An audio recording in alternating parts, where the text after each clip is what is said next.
Hola, ¿cómo están? Soy Ángel Luis Fernández y esto es A1. Sean ustedes bienvenidos.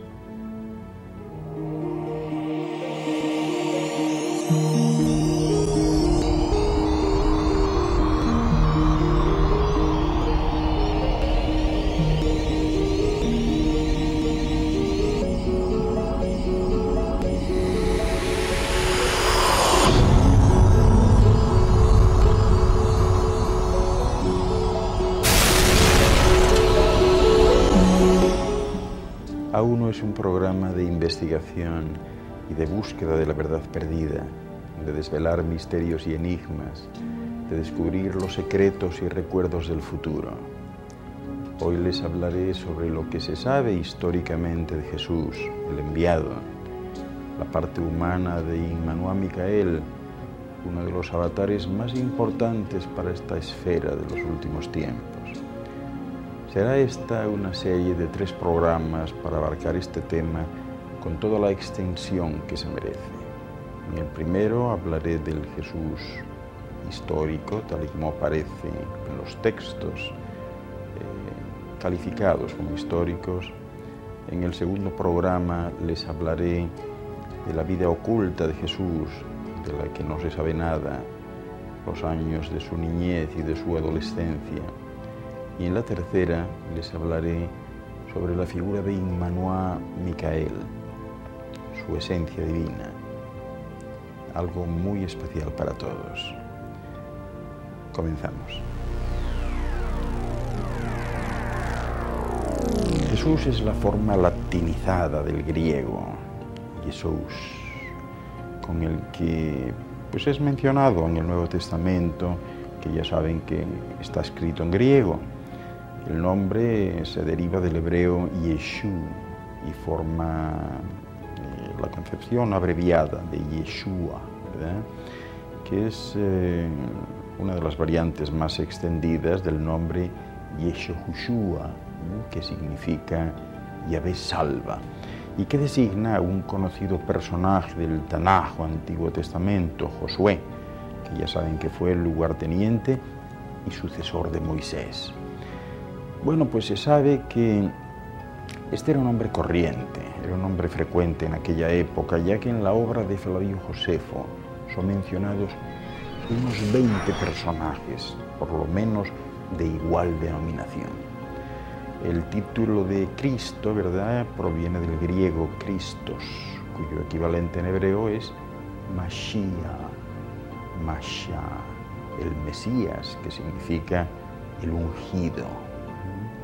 Pero para adentrarnos en la figura de este ser que tanta preponderancia ha tenido para esta humanidad, necesitamos entrar asimismo en el contexto y en el marco histórico en el que se desarrolla toda su vida.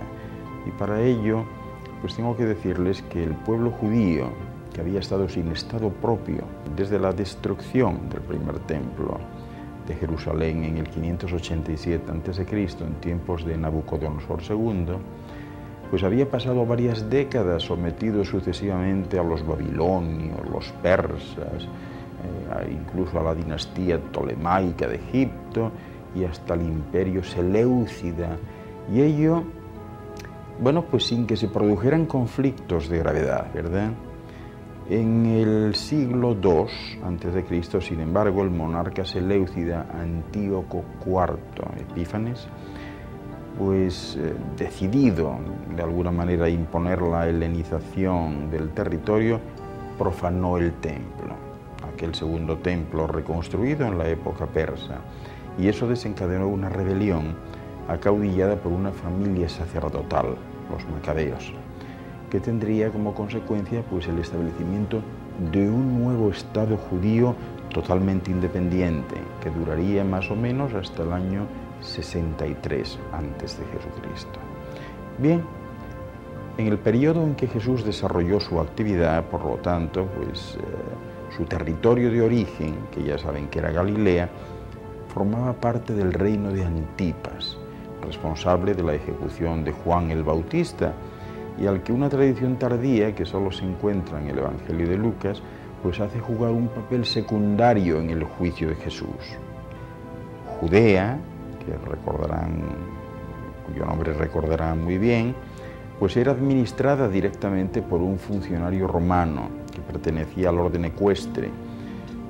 Primero llevó el título de prefecto hasta el año 41 y luego desde el 44 en adelante el de procurador.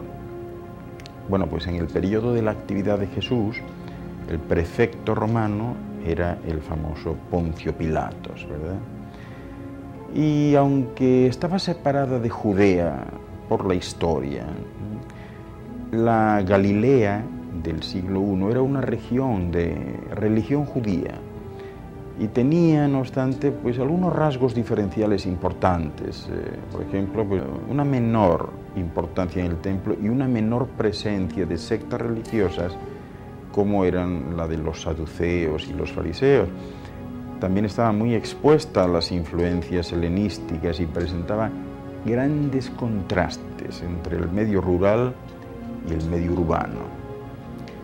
Fíjense, históricamente voy a decirles lo que decían de Jesús algunos historiadores y cuyo testimonio está muy bien documentado. Por ejemplo, Flavio Josefo, que fue un historiador judío que escribió allá por el año 37 más o menos, dice lo siguiente, dice que existió un hombre sabio llamado Jesús, si es lícito llamarlo hombre porque realizó grandes milagros. Pilatos lo condenó, etcétera, etcétera. Desde entonces hasta la actualidad existe la agrupación de los cristianos. Esto es lo que él dice. Figura en Antigüedades de los Judíos de Flavio Josefo, como les decía, tomo 3, en la página 233. Asimismo, escribía que el sumo sacerdote Anano convocó a los jueces del Sanedrín y trajo ante ellos a un hombre llamado Santiago, el hermano de Jesús, a quien llamaban el Cristo, y a otros. ¿Qué les parece? Cornelio Tácito, que fue un historiador romano allá por los siglos I y II, dice lo siguiente, dice que el autor de este nombre, de los cristianos, fue Cristo, el cual, imperando Tiberio, había sido ajusticiado por orden de Poncio Pilatos, procurador de la Judea. Esto figura en los anales de traducción de Carlos Coloma, en el tomo 2, página 222. ¿No? Asimismo, si buscamos en el Nuevo Testamento, pues encontraremos muchas citas referidas a Jesús. Por ejemplo, vamos a hablar del nacimiento e infancia. Y fíjense, los relatos referentes a este tema, del nacimiento y de la infancia de Jesús, proceden casi exclusivamente de los evangelios de Mateo y de Lucas, pero presentan diferencias entre sí muy importantes y de forma increíble, no coinciden. No hay relatos de este tipo en los evangelios de Marcos y Juan, ningún relato. Según Mateo, María y su esposo José viven en Belén, o parece que viven en Belén, porque no se relata ningún viaje, ¿verdad? María queda inesperadamente embarazada y José resuelve repudiarla, pero aparece un ángel que anuncia en sueños que el embarazo de María es obra del Espíritu Santo, y entonces profetiza con palabras del profeta Isaías que su hijo será el Mesías que esperan los judíos. Después, unos magos de Oriente, como recordarán, llegan a Jerusalén preguntando por el rey de los judíos que acaba de nacer, y todo ello con la intención de adorarlo, lo que alerta al rey de Judea, que entonces era Herodes el Grande, pues se pone en guardia y decide acabar con el posible rival. Los magos, guiados por una estrella, llegan a Belén y adoran al niño. De nuevo aparece un ángel que visita a José y le advierte de la inminente persecución de Herodes, por lo que la familia huye a Egipto. Permanece allí hasta la muerte del monarca, que de nuevo le es notificada a José por el mismo ángel, y entonces regresa. En el Evangelio de Lucas, María y José viven en la ciudad galilea de Nazaret. Y la historia de la concepción de Jesús se entrelaza aquí con la de Juan el Bautista, porque en este Evangelio María e Isabel, la madre de Juan el Bautista, son parientes, son primas. Y el nacimiento de Jesús pues es notificado a María por el propio ángel Gabriel, lo que se conoce en términos bíblicos como la Anunciación. Bien, el emperador Augusto ordena entonces un censo en el cual cada uno debe empadronarse en su lugar de nacimiento, y José entonces tiene que viajar a Belén porque es originario de ese pueblo, de ese lugar. Jesús nace en Belén mientras se encuentran de viaje y ya saben lo demás, que es adorado por pastores, etc., ¿no? Lucas añade además una serie de relatos breves sobre la circuncisión de Jesús, sobre su presentación en el templo y una anécdota que le ocurrió en un viaje a Jerusalén con motivo de la Pascua, cuando contaba más o menos 12 años, ¿verdad? En los evangelios de Mateo y de Lucas pues aparecen las dos genealogías de Jesús. La de Mateo se remonta hasta el patriarca Abraham, la de Lucas ni más ni menos que Adán, el primer hombre según el Génesis.